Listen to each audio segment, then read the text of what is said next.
Hi అండి. ఈరోజు మా ఇంట్లో మమ్మీ కాకరకాయ కర్రీ వండింది. నాకు తినను నచ్చదు నాకు, అందుకే నేను ఎగ్ ఆమ్లెట్ వేసుకుంటున్నాను. మమ్మీ చెప్తే వద్దండి, నేను నాకు ఎగ్ అయితేనే తింటాను అనేసి అంటే సరేలే అనేసి అంది. నేనే ప్రిపేర్ చేసుకున్నాను ఎగ్ కర్రీ మొత్తము.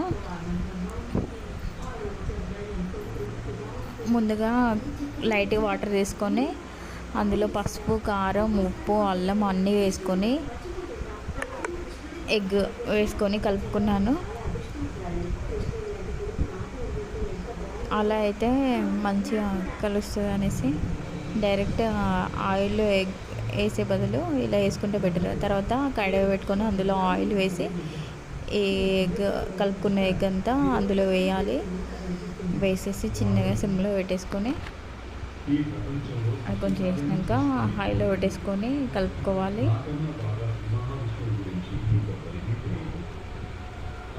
గోల్డెన్ బ్రౌన్ కలర్ వచ్చినాక గిన్నెలో వేసేసుకొని